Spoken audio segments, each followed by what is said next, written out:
కొందరు కాంగ్రెస్ మంత్రుల్లో అప్పుడే అహంభావం కొట్టొచ్చినట్లు కనిపిస్తుందన్నారు బీజేపీ నేత బండి సంజయ్. కాంగ్రెస్ నేతలు ఇష్టం వచ్చినట్లు మాట్లాడడం సరికాదన్నారు. ఎవరికి వారు కోవట్టులో ఎవరిని ఎవరు రహస్యంగా కలుస్తున్నారో ప్రజలకు తెలుసునన్నారు. అదృష్టం వల్ల కాంగ్రెస్ అధికారంలోకి వచ్చింది తప్ప ఆ పార్టీ నేతలు చేసిన పోరాటమేమీ లేదన్నారు.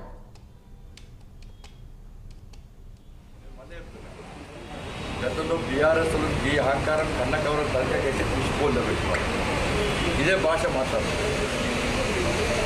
ఈ యొక్క వారం రోజులు చూస్తుండేది సేమ్ బీఆర్ఎస్ పార్టీకి మీరు కాంగ్రెస్ పార్టీ సేమ్ వాళ్ళ వ్యవహార శైలి, వాళ్ళ నడవడిక, వాళ్ళు ఏమంటారు ముఖం అలికలు చూస్తుంటే సేమ్ బీఆర్ఎస్ పార్టీగా తయారవుతున్నారు. ఇప్పుడే అతి తక్కువ సమయంలో ప్రజలు కూడా వ్యతిరేక స్టార్ట్ కావాలి. నేను ఈ భాషతో విపక్షాలు సూచన సలహాలు ఇచ్చినప్పుడు, వాళ్ళు విమర్శించినప్పుడు అదే స్థలం పొలైట్గా ఎవరు ఇప్పుడు మాట్లాడడం అర్థం ఉన్నారు కదా, మీరు పేర్లు చెప్పారు కదా, ఎవరు కోవటం అందరూ తెలుసు ప్రజలు.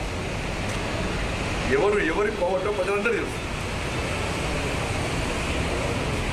అదృష్టము, మీకు అదృష్టం ఉన్నది, అధికారంలోకి వచ్చింది.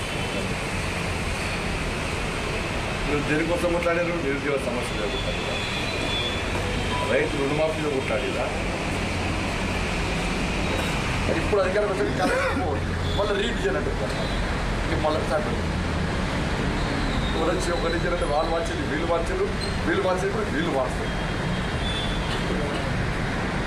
కాబట్టి దయచేసి మళ్ళీ కాంగ్రెస్ పార్టీ నాయకులు ఫిక్స్ మొన్ననే ప్రభుత్వం ఏర్పడ్డది. ఏర్పడిన తర్వాత కోపం ఎవరికి లేదు, నాకైతే కోపం లేదు.